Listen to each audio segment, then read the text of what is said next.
Okay, hello everybody. Live a little earlier today because I have things going on after I'm streaming here today. I gotta leave the house. Never the favorite thing to do, but sometimes necessary. So here we are, early afternoon-ish, if that's what you call 4 o'clock in the afternoon. For me, it is a little bit. But yeah, I'm gonna continue working on this painting today, try to get close to being done with the watercolor parts of it. And I'm realizing when I was setting up for today that the light that I have here has a fan on it, and I think the mic's picking that up a little bit, so I'll try to figure out how to better manage my lighting in here to avoid that in the future. But at least I have a proper mic, and you might hear my cat meowing in the background. He's I think feeling a little neglected today because it's been a busy day and I haven't been able to spend a lot of time playing with him yet. So he's not that happy, but he'll be okay. And he might pop up in here and visit. So we might be able to say hello to Watson at some point. And we can start working on the painting. So I, as promised, have not spent a moment of time thinking about or working on this since the last stream. So I'm just taking a minute here to evaluate where I am and think about what direction to go. And one thing that I want to do is add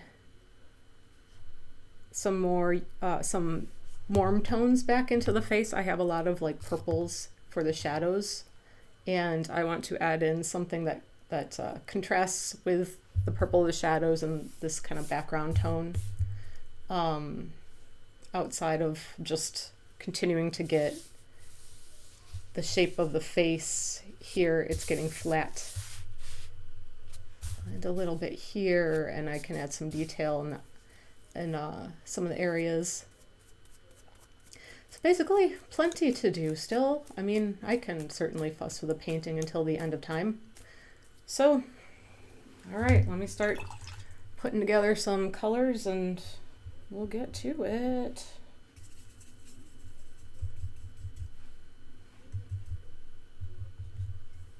Get something nice and warm.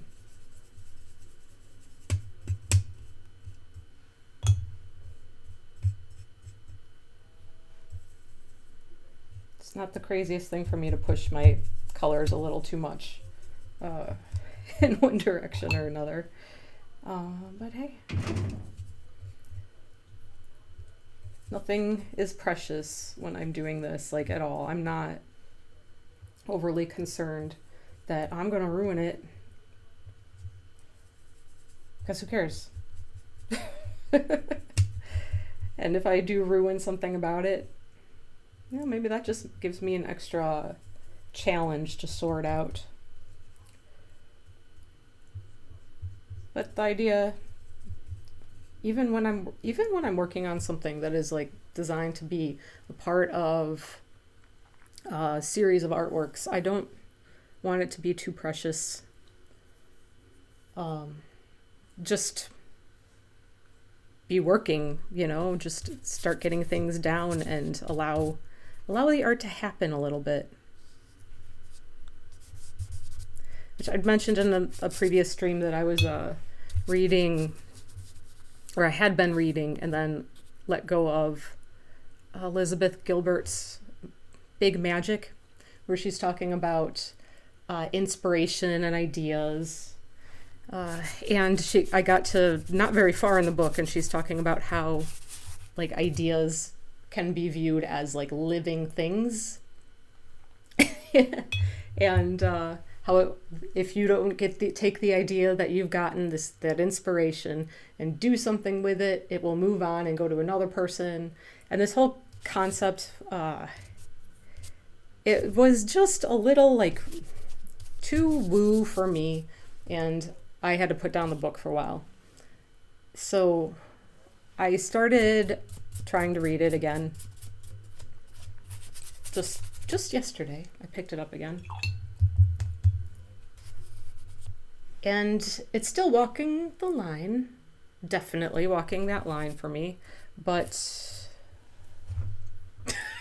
where was I going with this conversation? I'm sure it'll come back to me. So there's a thing that I call, or I used to call it artist brain. Now more likely I call it chaos brain, but it's like a side effect of, or a function of having ADHD, where, you know, your brain's just a little bit all over the place a lot. And it's frustrating. It's hard to stay on topic. It's hard to stay focused. It's hard to remember things. And that was something that I'd always brought up. You know, when you do a job interview and you know that there's going to be like that question, oh, what's your weakness? And as a very truthful answer, I would say I have what I call artist brain. And it is that I'm very naturally unorganized. So to be more organized for me takes a little extra effort. And that was all entirely truthful.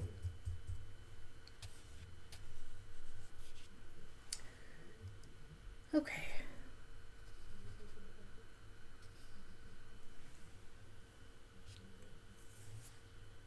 But yeah, artist brain. It's like the absent-minded thing that becomes almost like cute. Cat hairs in my brush. It could almost be cute, except that it's not. Like, some people might think it's like charming and endearing, but what it is really hard to live with and hard to function with. It's going a little crazy on the saturation here, but as it dries, that'll push back a little bit, and then I still have a lot of refining to do, but I want to get some of these colors in here.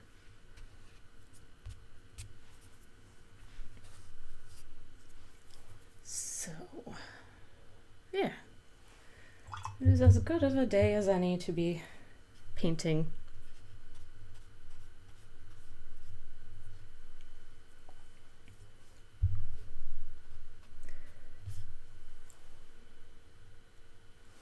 It's interesting how like intense, when I look at the screen and I see what assumedly you are seeing, it looks very, like the red seems so intense. But on my paper, it doesn't look nearly that intense. So, I don't know, somewhere in between may be the truth.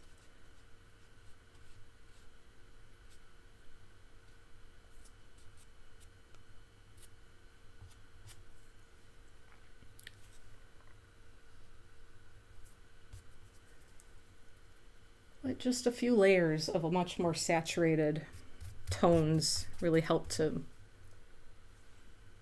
get some of this depth going.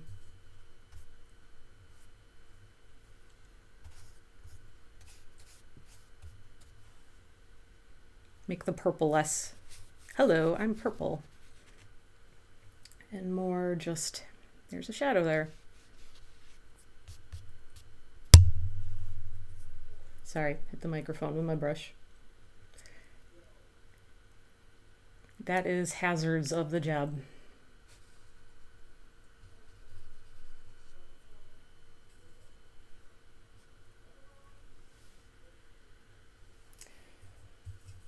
All right.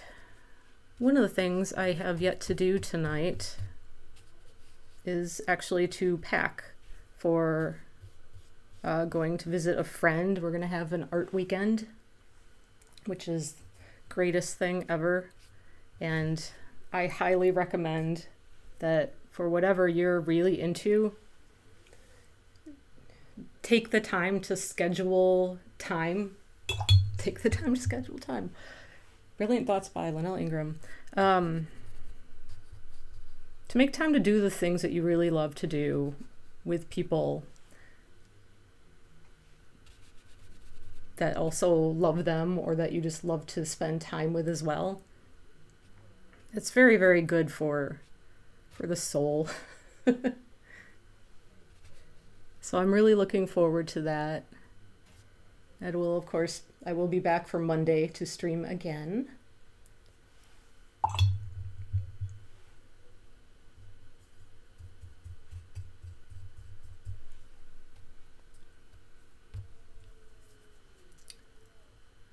Get a little... What am I picking up here?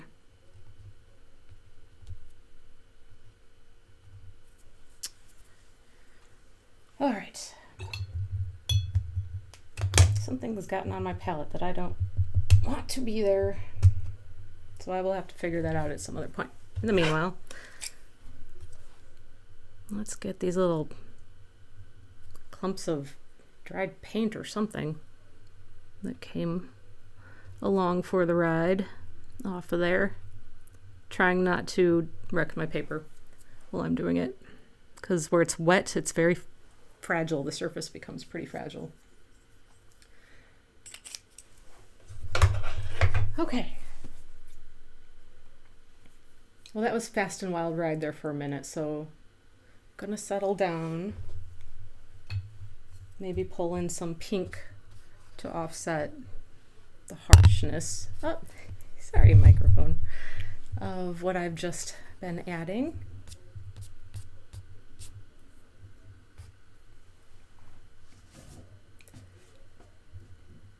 We're coming here. All right.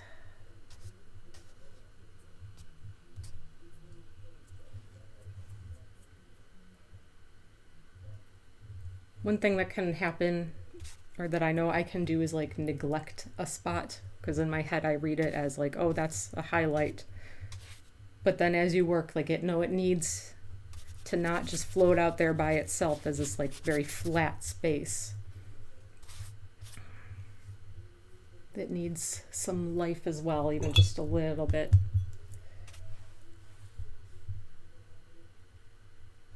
So yeah, total chaos at the moment.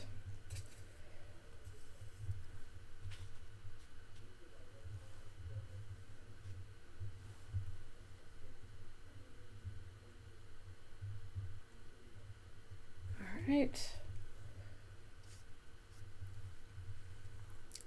Things are starting to happen.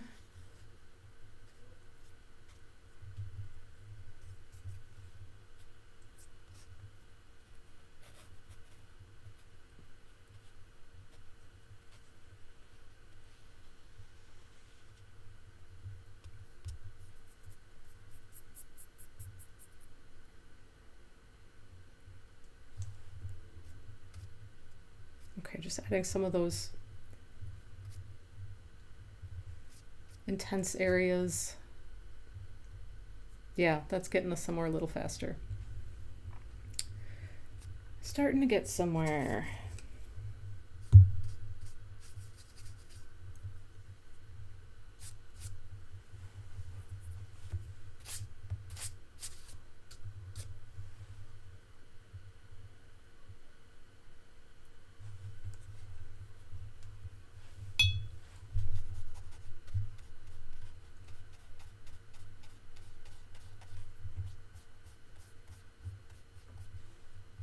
I needed to change my shadow from my reference photo, had it just right here, because in the reference photo she has her tongue sticking out. But this is a much larger shadow being cast by this entire cactus. So we gotta offset that a little bit.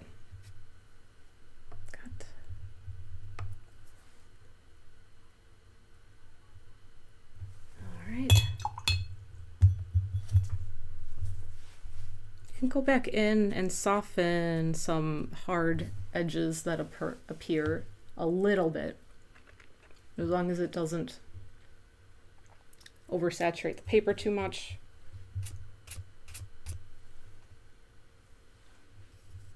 requires a little carefulness to know when to stop. Not that anybody should be listening to my advice on that as I continue to work the hell out of this paper.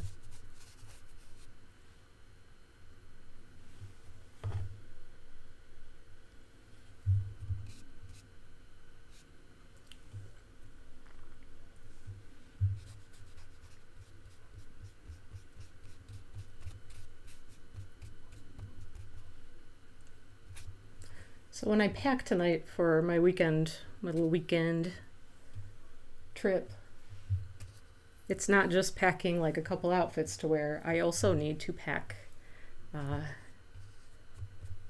what projects I want to take with to work on, and the corresponding supplies.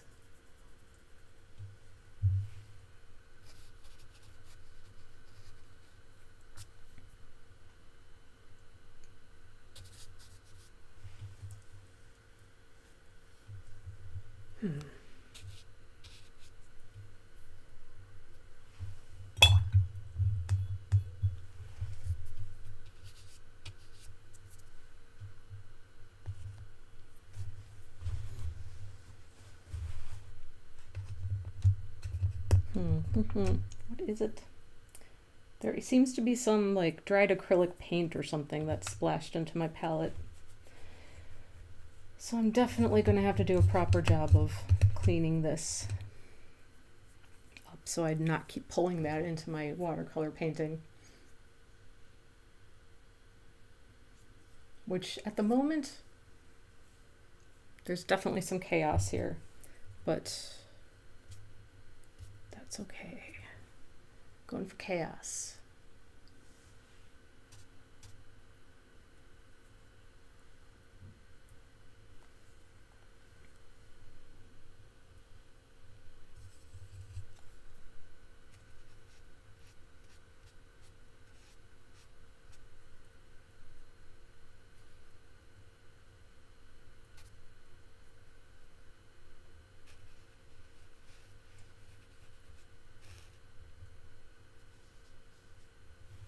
All right, that looks crazy. Just trust me for a second.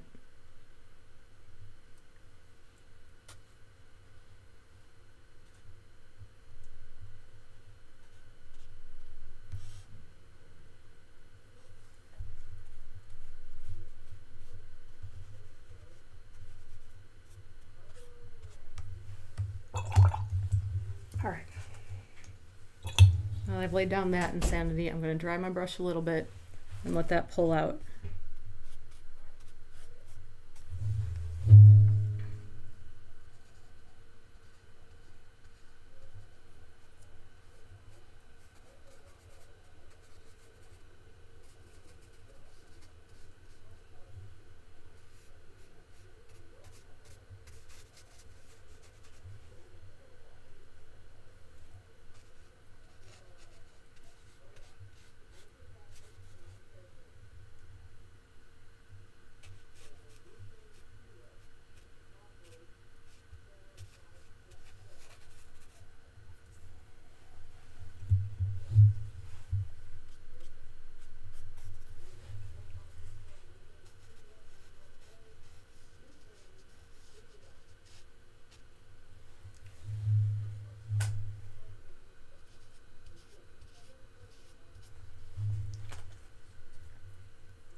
Okay.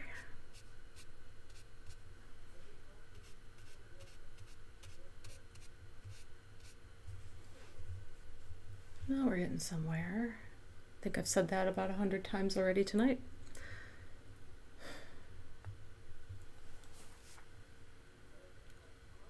Okay, I should probably add a little bit onto the cactus as well at this point. And pull a little bit of the same warm element, warm color into that.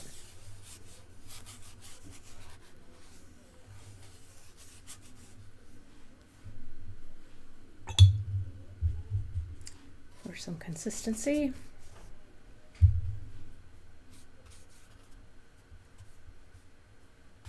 Oh, another cat hair.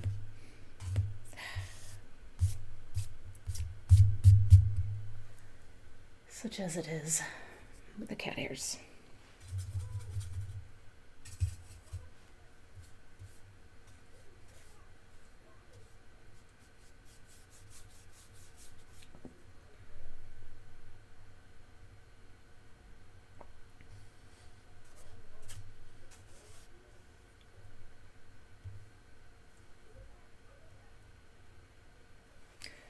I'm also going to have a little bit of the more red tone in just this part because it's sort of like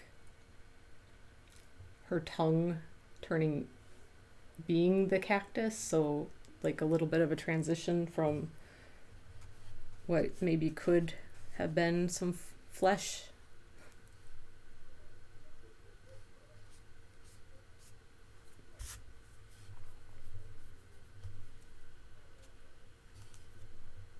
Okay.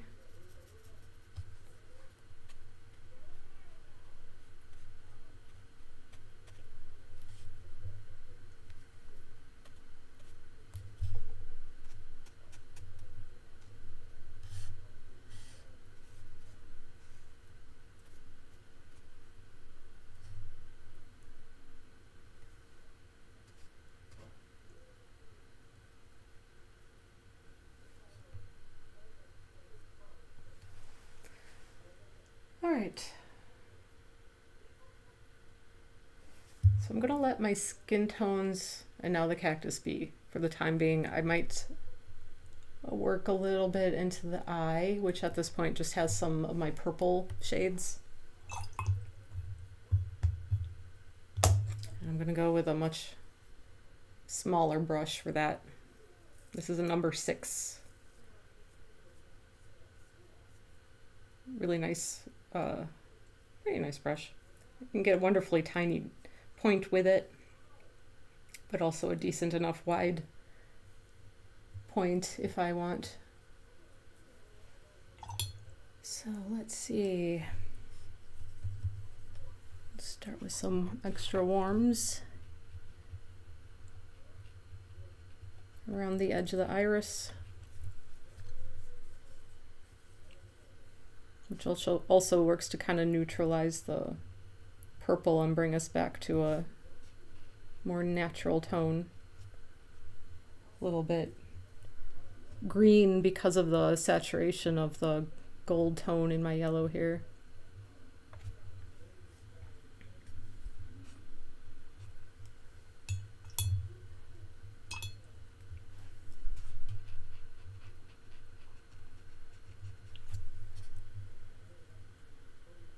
Okay.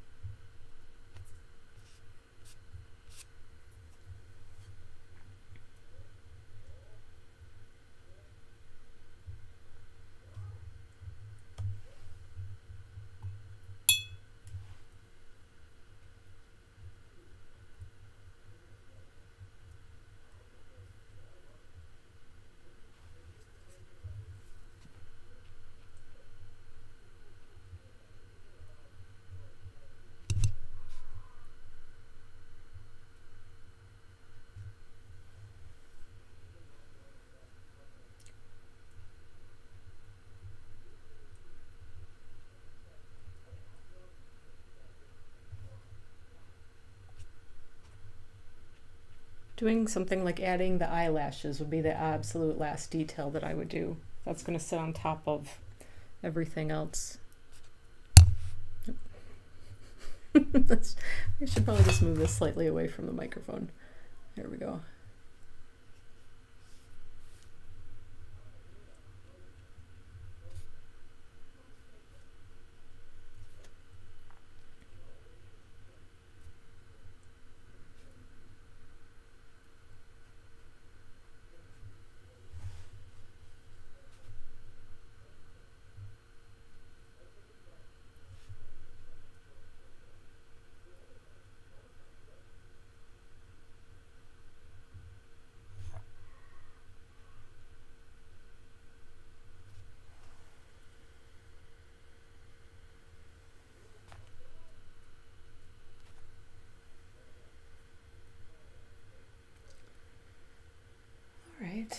It's starting to add a little bit of life there.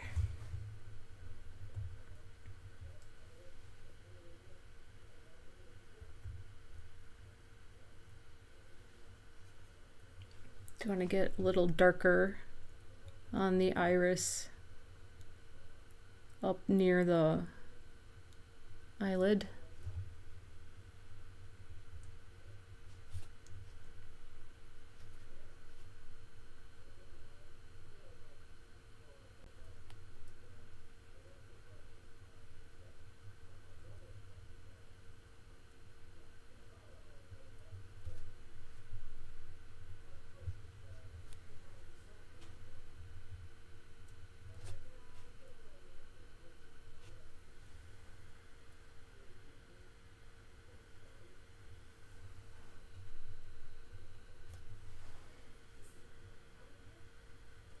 Okay.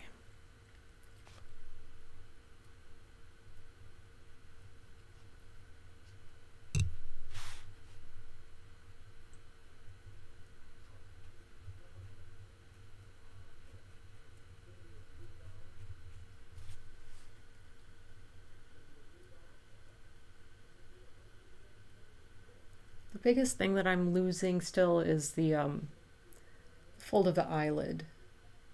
But I laid some pretty heavy wet washes there, so I definitely want to wait for those to dry a bit before I go back in and start trying to have some more detail.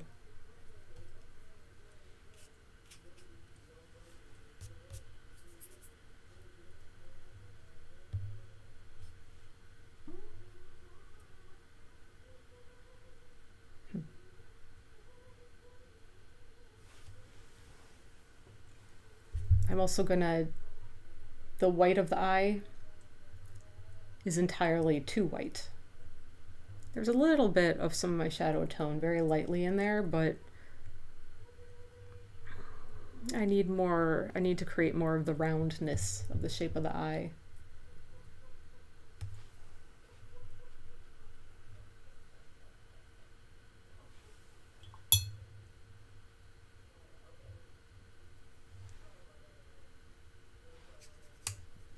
I'm going to use mostly cool tone for that. Being careful not to get too close to the wet paint I laid down on the iris because I don't want to pull that all the way in.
All right, starting to see a lot more depth there, so that's what I'm going for.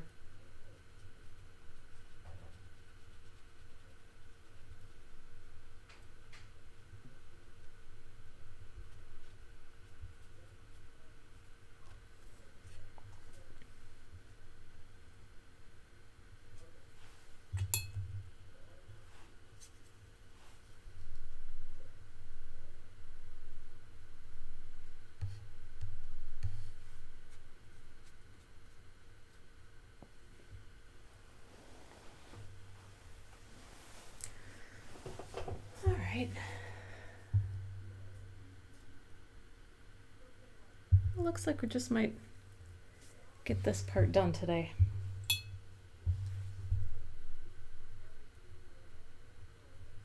once the watercolor is done, which is a process I really enjoy, it's a little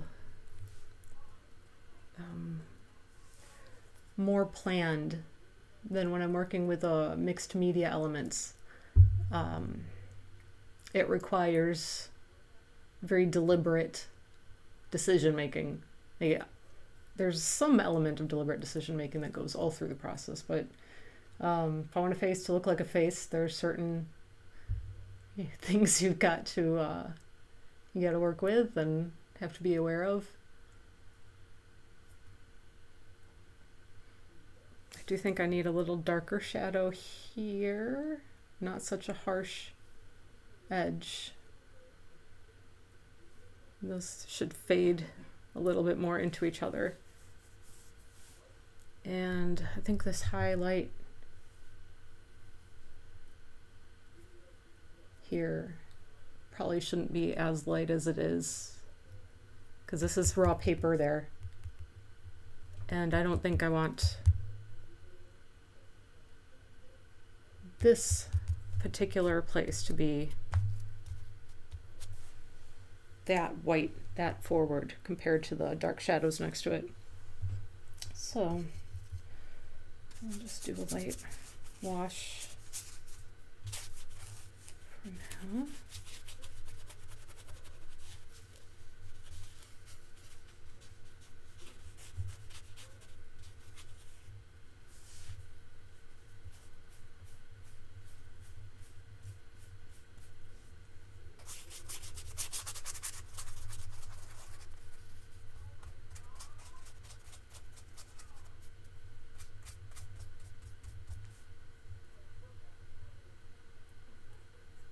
That helped a little bit too.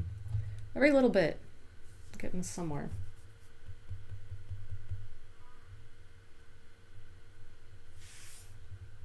I kind of really like how this yellow here looks like it's very golden and yet unnatural and sickly for a human skin tone based on everything else that's happening. But I like that. It works for me. Okay, my cactus is dry, so hey, let's do more shenanigans over here.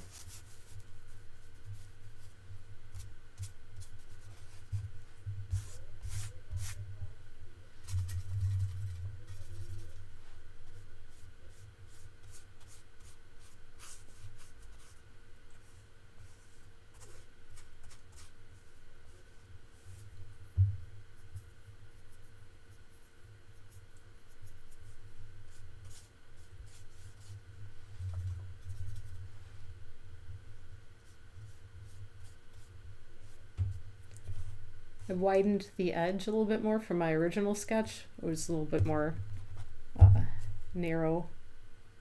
Not quite that far, but more about half that. And that just helps a little bit for the angle that things are. I mean, this isn't going to be, believability isn't the concept I guess we're going for exactly, but feasibility. It exists in some reality somewhere, this image.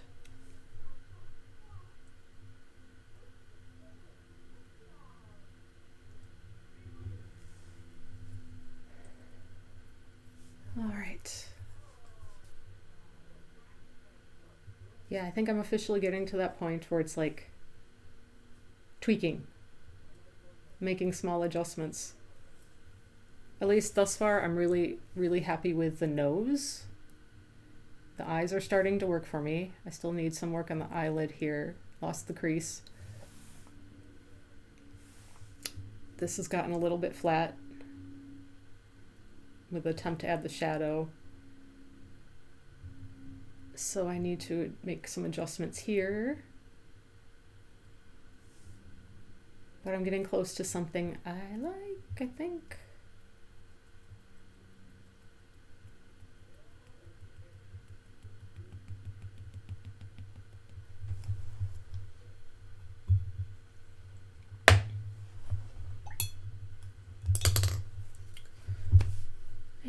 I broke out my oil pastels or crayons or whatever you want to call them, because they're essentially like a wax, oily, waxy substance. So I can put that on the paper at some place where I still intend to do another wash or two of watercolor, and it will repel the water medium from away from it. So I'm thinking about playing with that a little bit. Ask me if I know exactly what. No. It's just half-baked ideas that I want to try and play around with.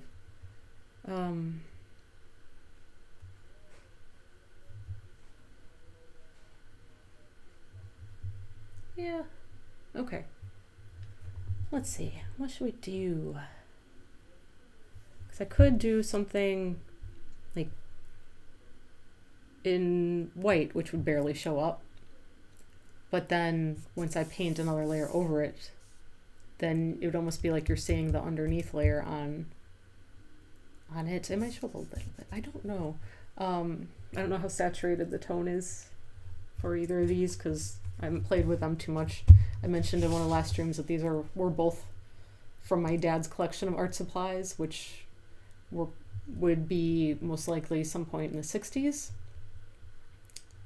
And so they're a little bit old, but they're very charming.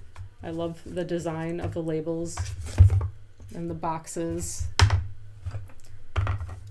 It's just, yeah, it's very cool to have some things like that. And it's using those things. It's not only, it's kind of twofold. It's like a little bit of sustainability combined, well, like by not wasting things that are still entirely usable, combined with like a feeling thing, a emotional tie to my dad, who's been gone for nearly 10 years now. Just in May, it will be 10 years, which is crazy. But I've used quite a few of his things that we found when we were cleaning out the old house. And of course, anything that was art related, I grabbed. There was paper, art, watercolor paper, most of which I've already used. Some oil paints, not many of which survived. Not a lot of them were still usable, but at least some of it was. And oh my goodness, what else? There was some palette paper, there were some palette knives and brushes. Not very expensive brushes by any means, but definitely usable. Oh, and a bunch of these old like, I guess magazines. They're pretty cool. Like, they're just like, each one is on one topic with art. I don't know. They're $1 each. It's a little booklet. Beautifully colored and illustrated. Some of them have some black and white pages, but they're each like one specific topic that they go over. So I haven't looked through all of them, but they're really cool. Oh, sorry, can't show that probably. I have to draw the figure. Whoops. How to do another watercolor one. Another one shouldn't be showing. Okay, let me look if there's a date in here. I'm just curious. Just curious.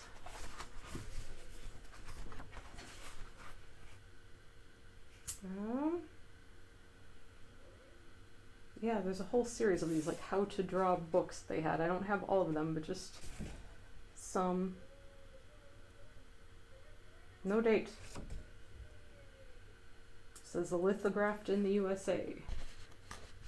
Oh. I mean, if I had to guess based on just the design of them and everything, I'd say probably of the same era, maybe like early 60s. I don't know exactly. Entirely guess. Maybe I'm wrong. Sometimes I'm wrong. So I'm kind of just chatting as I decide. I'm like, this is all very wet, and I'm thinking about what to maybe do with these or as a next step. The paper has gone back to a little bit of a buckle, so I want to let it settle a little bit. And it's quite cold to the touch, so another way you know that it is damp, not dry, not ready to be abused much more without letting you know that you've done something wrong.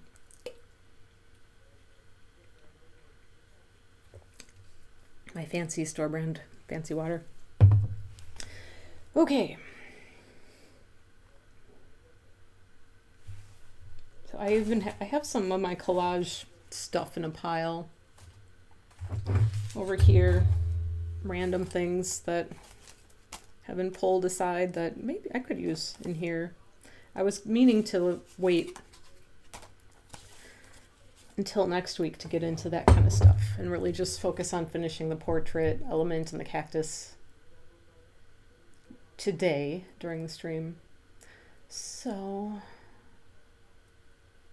yeah, that's anything I do with that will be very minimal. At least that is the intention.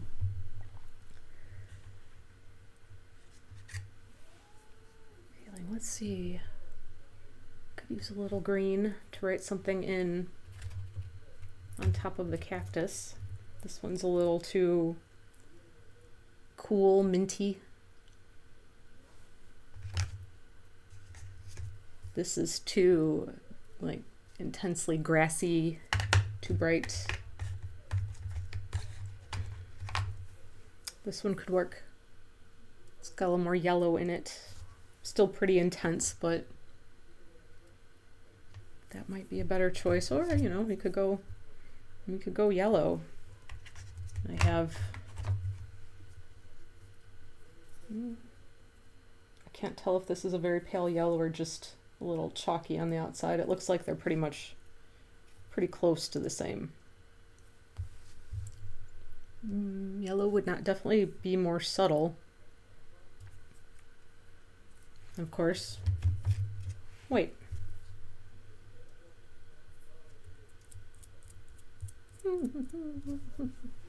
Decision making. Don't want to ruin it, but there is no ruining, as I talked through earlier. Can't ruin it. Okay. I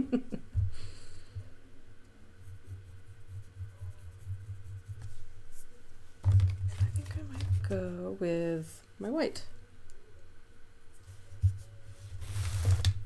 Let me just kind of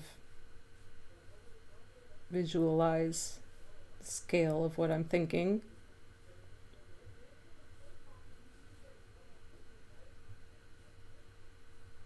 Where I would put it exactly. Okay. Here goes nothing.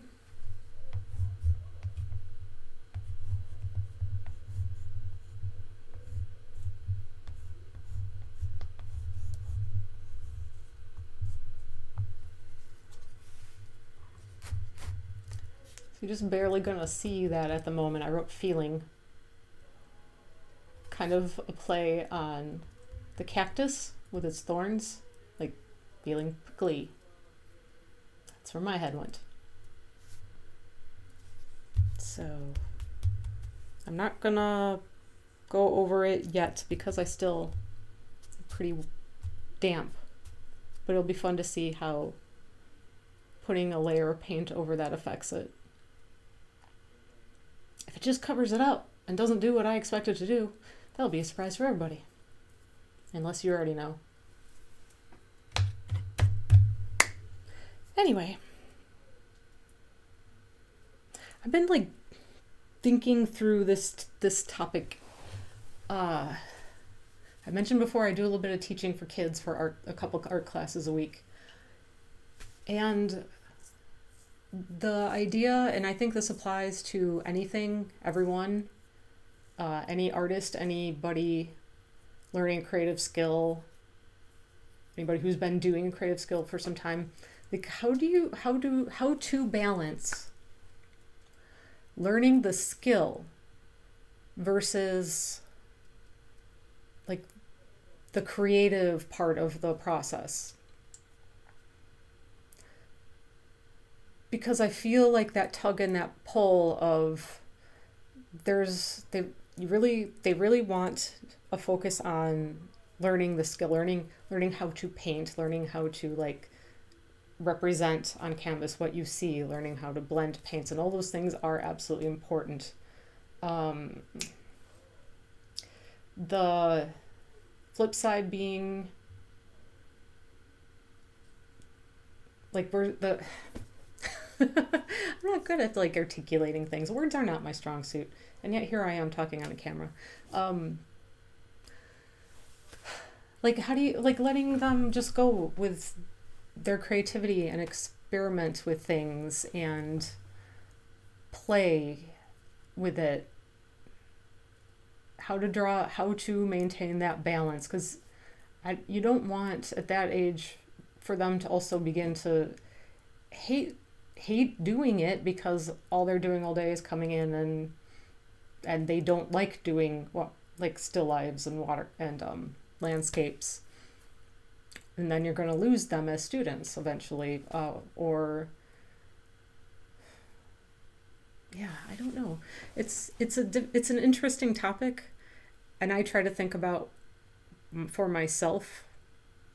Like a lot of what I do now is at least relatively self-taught. Like I learned a lot of concepts in art school. We had classes on composition and color theory and storytelling, editorial stuff because I was an illustration major. Some graphic design basics back in the day.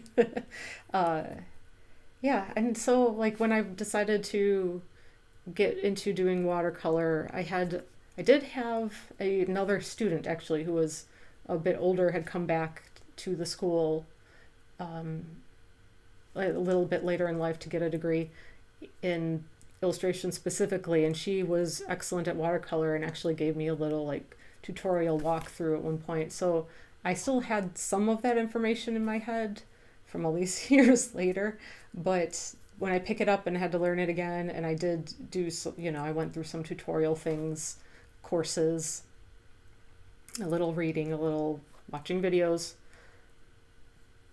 but learning the skill was largely self-directed.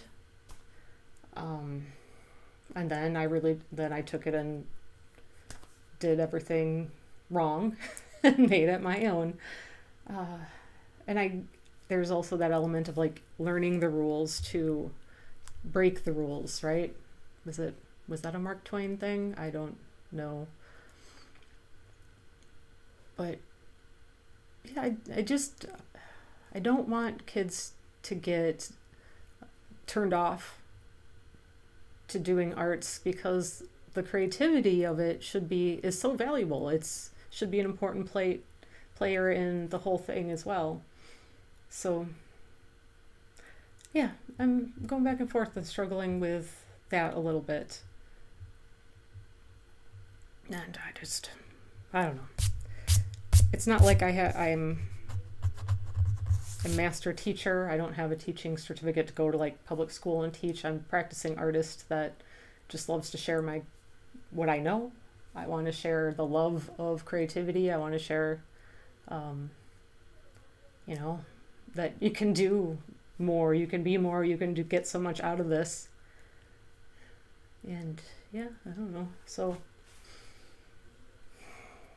I have very little expertise to share on how to figure that out, and I'm working through it, I guess.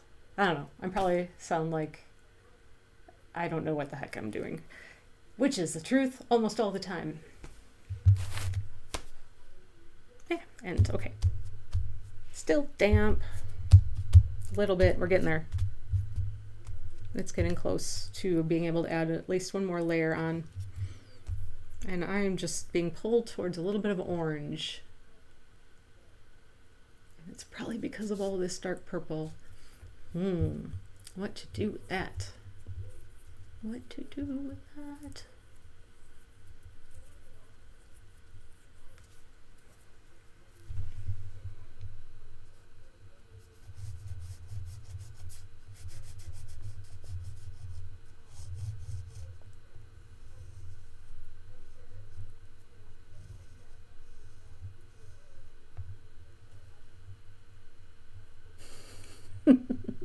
Chaos brain.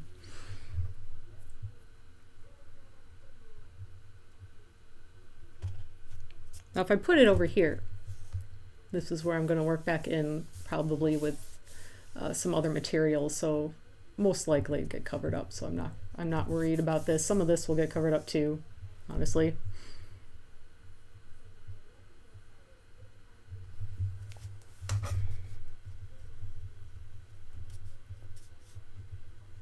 It's a little bit transparent.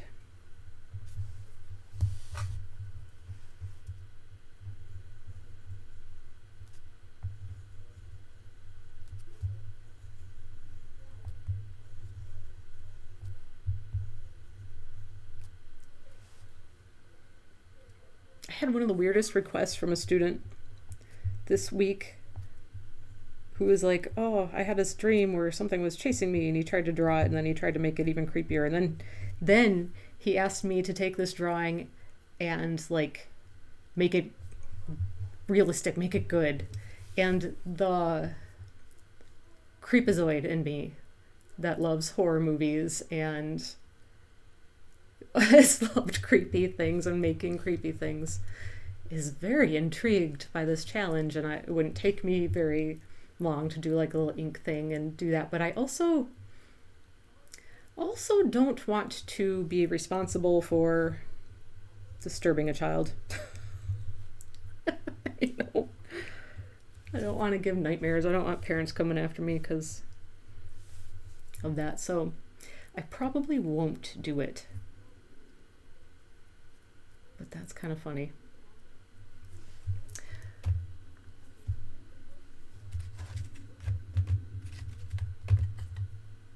I wonder. Some of these colors are close, and some of them are completely different from pack to pack. It's kind of interesting. Kind of a fleshy tone. Pale orange.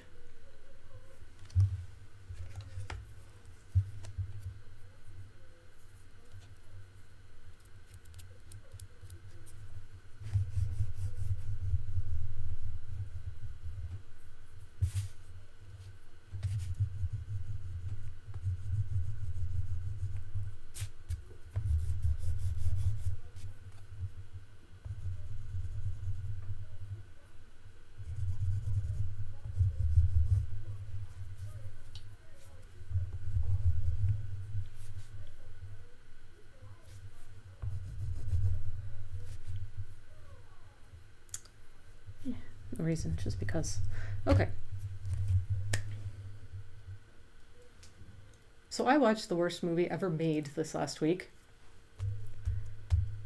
And if you are a glutton for punishment or really like weird things, you can check it out too. It was Voyage of the Rock Aliens. And how we came across this movie was a couple streams ago. I mentioned how I was working my way through a bunch of the Hellraiser movies. I've now officially seen all but the ones that were made in the 2010s with, what was his name? Doug Bradley played Pinhead. He was great. And he was like one of the few constants through all of the early movies, like 6, 7, 8 of them. I don't remember. 9 maybe. And then there were 2 that were made that still had a Pinhead, but it was by a new guy. And then there's the newest one that just came out this last year that has the main Cenobite's female. It was okay. But anyway, we watched the Inferno one a few weeks ago, and that actor, the main actor, is like one of those things where you're like, I know this guy from somewhere. Where do I know him from? So we end up looking him up on IMDb. Ooh, look at that green. And that movie came up. Oh, look, look, look. Oh, that's yummy. I like it. That's what I was looking for. Yeah. All right. How exciting.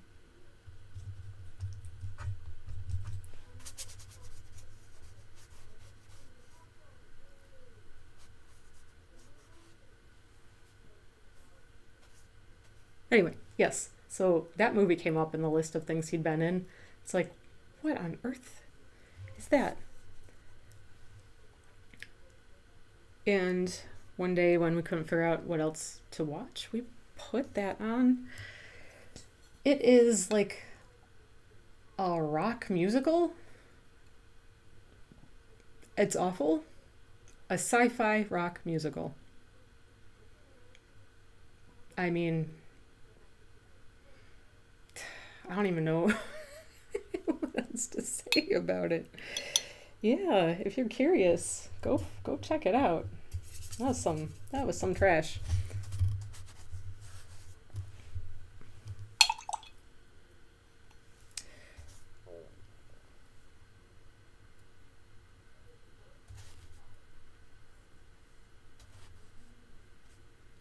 Okay, let's pull some of that crazy green back in here too, because why not?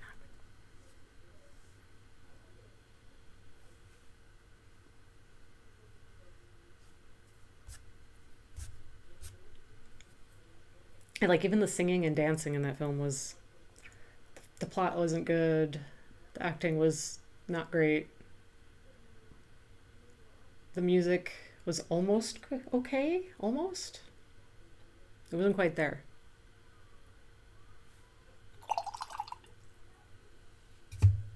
All right.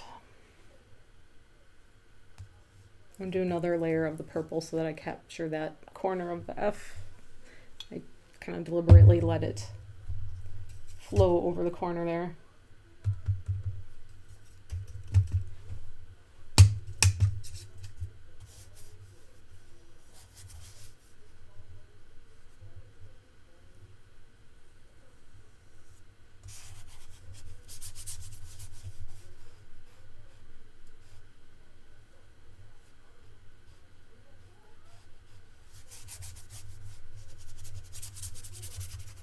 Hey, we have a visitor. Hello, Mr. Watson. Hi. Okay. I'm happier with this than I expected I would be. Hi. You want to come say hi? Come on. Want to come up here?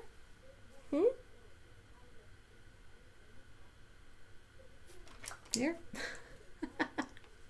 You might have seen his butt. Here's his tail. He's on the chair in front of the computer right now. Here. Come on, let's say hi. Oh. Here's my little guy. He's recently decided he really likes the TV for cats. I mean, these things have been around since VHS days, but now it's just on YouTube where there's videos that's like, videos for cats, 8 hours of birds. And I always thought it was some kind of ridiculous scam, but it turns out my cat loves that stuff. But, you know, you gotta be a responsible parent and limit the screen time. He also, as I've recently decided to start trying to get back into some kind of fitness thing, because I'm terrible in the wintertime. So bad at doing things to stay in shape in the winter when the weather's bad. So, I've started doing some like basic video, like yoga videos, stuff like that. He likes to help. I was in the downward dog pose the other day, and he just decides to like hop right back up and stand on top of my hips. And, well, that was interesting. And, you know, if you're doing some planks, having the extra 11, 12 pounds of a cat on your back to really challenge yourself, it's not a bad thing, I suppose. Right? He's so helpful. He's so helpful. It's my baby. He's so calm right now. Yeah, usually you're all over the place. Are you showing off for the camera? Yeah. That's my boy. Yeah, and so I've mentioned that terrible movie. And I did, like I said, I filled in the final movie in the original Doug Bradley series of Hellraiser movies called Hellseeker, which is almost the exact same story as the number 5, which we just happened to watch before that, the Inferno one, but told with different actors and different director, different tone. So it wasn't a good movie, but it was really interesting. It was better than the one before it. Interesting to see how different people make pretty much the same movie. That's kind of a fascinating thing. And the other movie was Bad Hair. Bad Hair is interesting. That's one that came out just a couple years ago where a girl's working in TV. It's like a universe in which there's like a version of MTV. It's the 80s. And there's the subsidiary of it that's like specifically for Black culture, and the girl that's working there and really wants to be able to be recognized and get ahead, but she's like in that position where she gets paid not well, her ideas get stolen from her, and there's like pressure to look away to be able to get ahead. And part of that is about hair, fitting in with the hair, and she gets a weave, which of course gives her the not the long straight hair, which of course isn't very natural, and like trying to be something that you're not to fit in kind of thing. And there's some elements of talking, it's like, so there's that cultural element, there's an element about what's the word, like where you're trying to get ahead, ambition, there we go, like the things that people do for the sake of ambition. And again, I don't know that I'd call it a good movie. We were more than halfway through the movie before you figured out like exactly what, before like some of the major plot elements started to be introduced. But interesting allegory there. And it's a little self-referential in the allegory aspect too, because it's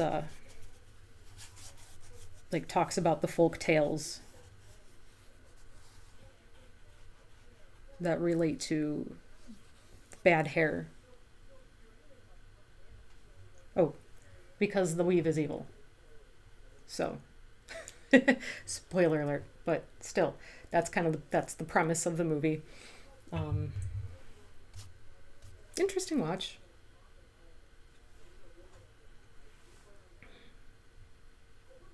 Not sure I'd 100% recommend it. I guess it depends on your tolerance, like how much do you enjoy that sort of thing.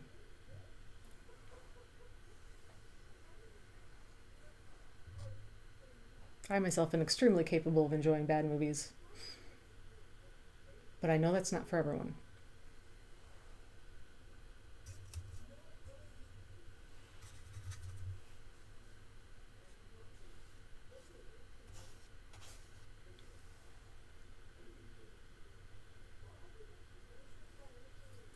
Okay.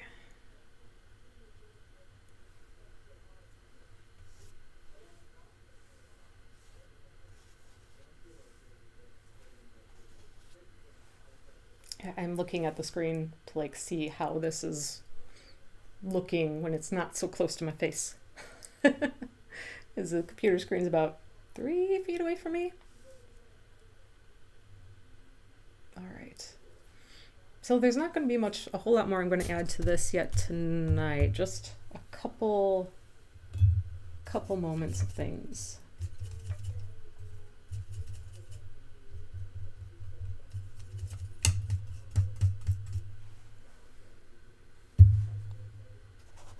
To reestablish the shadow here.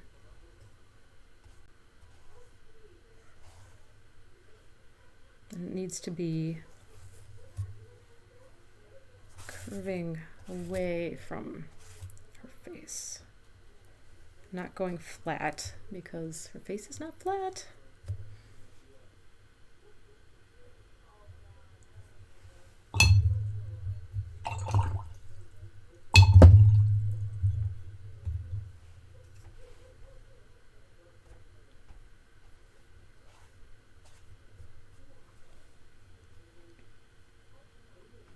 That's too small.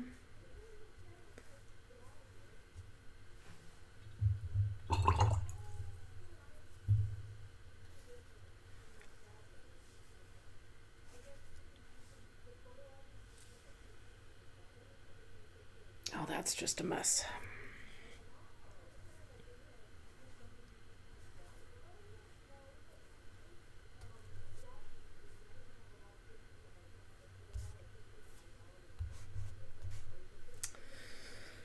I don't know if that works at all.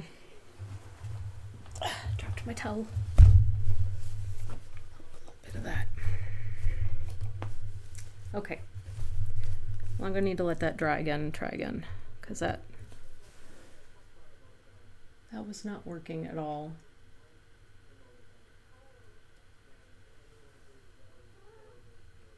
And I need to be careful not to get much more muddy here, because that's starting to happen. I can see it. I see it. I'm aware. All right. Let me just... Sorry, microphone.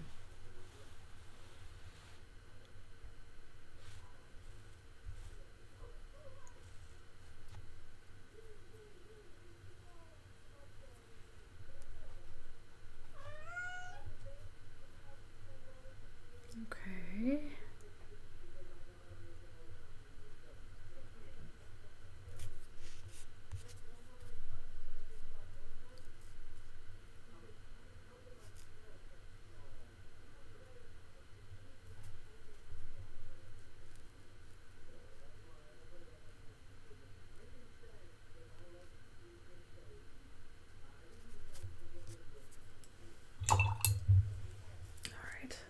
Real hard lines, but I'm gonna soften that with a little bit of a wash here.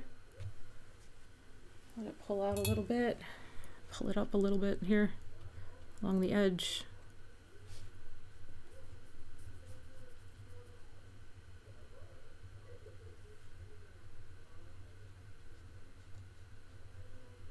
Okay.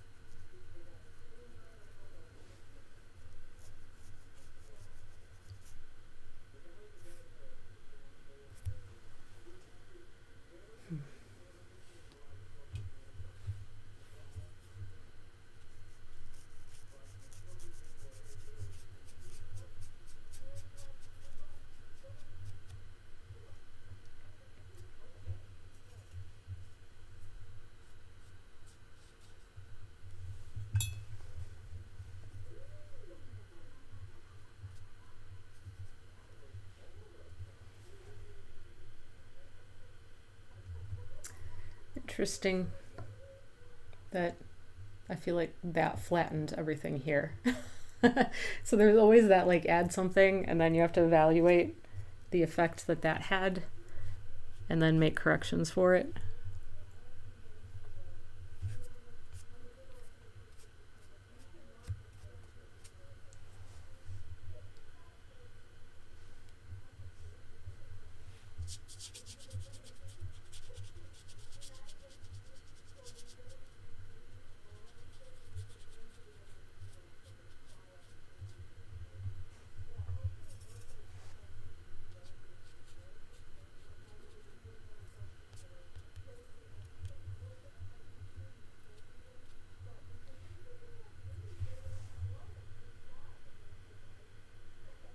Yeah, adding that really dark bit made my other darks not dark enough. So there's that pull and push.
again with a microphone.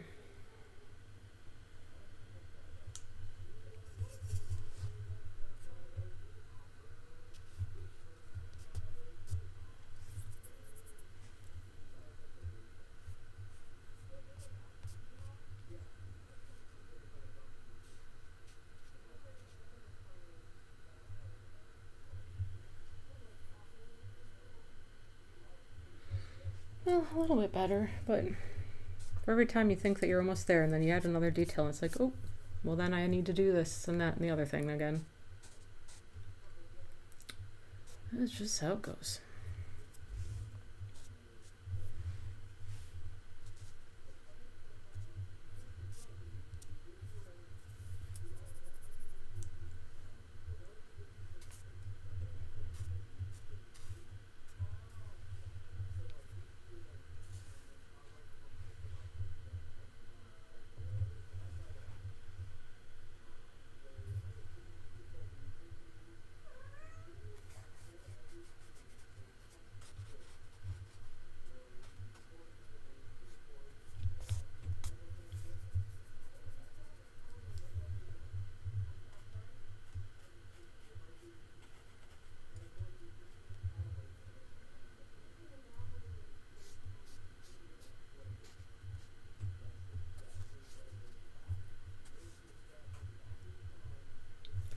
Okay, so the main thing I need to adjust is my shadow here.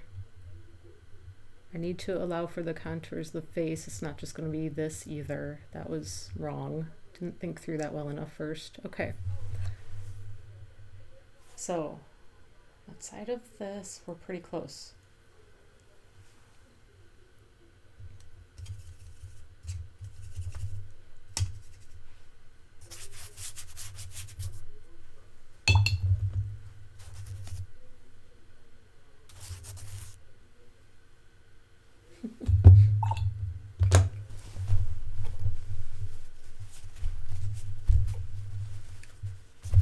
Don't mind me destroy everything.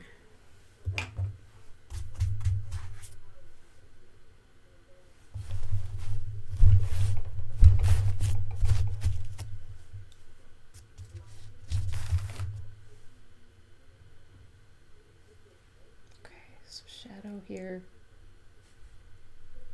where my hand is. The rest of it is mostly working for me.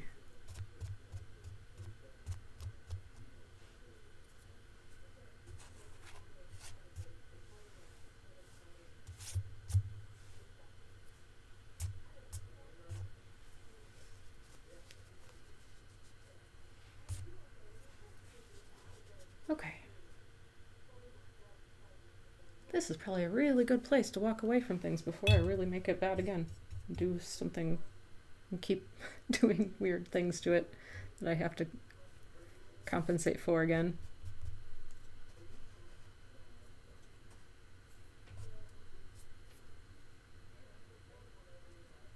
As I keep doing things.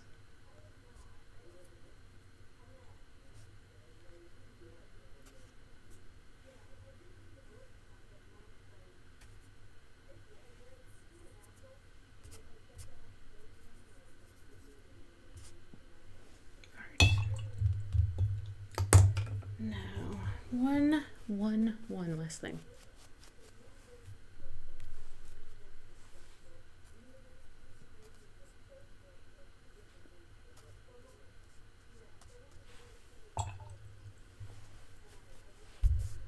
Just pick up a little bit here.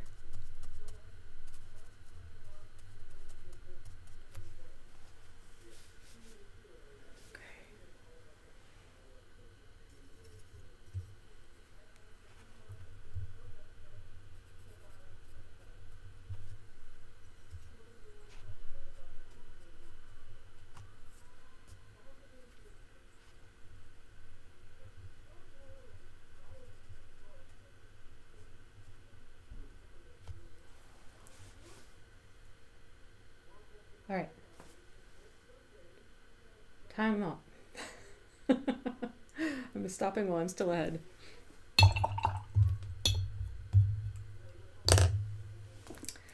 Okay.